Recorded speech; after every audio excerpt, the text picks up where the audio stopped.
تو میں کچھ الفاظ جو میرے پاس ہیں، میں نے کتاب پڑھی ہے جناب فقی حیدر کی تخلیہ، اور مجھے ہر جگہ اچھے شعر نظر آئے ہیں، اور میں یہ سمجھتا ہوں کہ فی زمانہ اچھا شاعر ہونا بہت مشکل کام ہے۔ کھمبیوں کی طرح جہاں شاعر اگ رہے ہیں اور ان کا کوئی تاثر نہیں جا رہا۔ کتاب ایک ایسی چیز ہے، کاغذ، وہ آپ کو ملفوف بھی کر دیتا ہے اور ننگا بھی کر دیتا ہے۔ جب کوئی لفظ کاغذ پہ آ جاتا ہے تو اس کی معنویت دگنی ہو جاتی ہے، یا اس کا اکیرا پن واضح ہو جاتا ہے، اور اتھلا پن جو ہے وہ بار بار در آتا ہے۔ تو فقی حیدر ایسے شاعروں میں ہیں جنہوں نے بہت اچھے شعر کہے، میں ان کو مبارکباد پیش کرتا ہوں، اور ایک آدھ نصیحت بھی کرتا ہوں کہ قافیے کو گھر تک چھوڑ کے آنے کی عادت جو ہے یہ اچھی نہیں ہے۔ انور مسعود نے کہا تھا، تخلیق شعر نیست به جز کرد به انتخاب، مشت گوہر گرفت نہ دریا گذاشتن، کہ جب تک آپ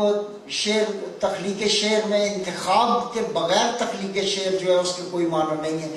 تو یہ کتاب میرے لیے ایک بھاری اور موٹی کتاب تھی، جس کو پڑھنا میرے لیے بہت مشکل تھا، لیکن میں نے پھر بھی 2 بار یہ کتاب پڑھی ہے، اور کوشش کی ہے کہ اچھے شعروں پہ نشان لگاؤں، اور اچھے شعر جو ایک کتاب میں اچھے شعر ہیں، اگر وہ 20 بھی ہوں تو اس کا مطلب ہے کہ وہ کتاب ایک کامیاب کتاب ہے، ایک سطح کے شعر، ورنہ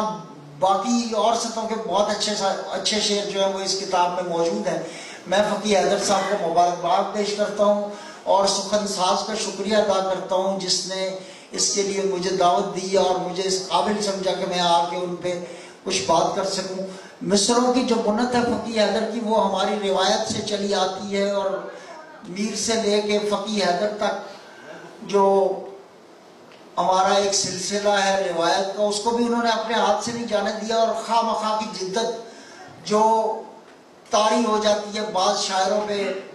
کہ وہ جدید شعر کہنے کے چکر میں مزاحیہ ہو جاتے ہیں۔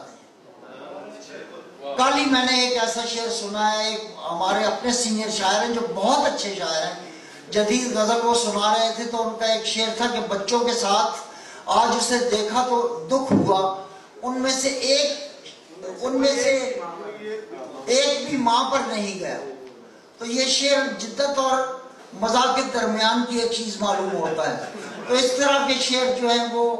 فقی حیدر کے یہاں نہیں ہے، انہوں نے روایت کا پورا احترام رکھا ہے، اور لفظ کی صحت کے بارے میں وہ بہت کانشیس ہے۔ تو آخر میں WB ییٹس کے کال پہ اپنی بات میں ختم کر دیتا ہوں۔ انہوں نے یہ کہا تھا کہ you cannot give a body to something that moves beyond the senses unless your words are as subtle, as complex, as full of mysterious life as the body of a flower or of a woman۔ آپ کسی شے کو جو ماورائے حواس گھومتی ہو کوئی شکل نہیں دے سکتے تاں کہ آپ کے الفاظ ایک پھول اور ایک عورت کے بدن کی طرح بخود خزیدہ اسراریت سے متصف نہ ہو۔ تو فقی حیدر کے یہاں یہ سلسلہ ہمیں ہر 2 صفحے کے بعد ایک شعر ہے جو روک لیتا ہے اور آپ کو سوچنے کی دعوت دیتا ہے۔ میں سمجھتا ہوں کہ میر نے جو یہ کہا تھا، طرفیں رکھے ہیں ایک سخن 4 میر، کیا کیا کہا کرے ہیں زبان قلم سے ہم۔ تو وہ غالب کے سلسلے کی صورت میں سلطنت دست بدست آئی ہے، جامع میں خاتم جمشید نہیں۔ تو یہ سلطنت جو ہے یہ فقی حیدر پر کے پاس دست بدست آئی ہے، اور اب ان کے حوالے ہے اور انہوں نے اس کی حفاظت کرنی ہے۔ بہت شکریہ۔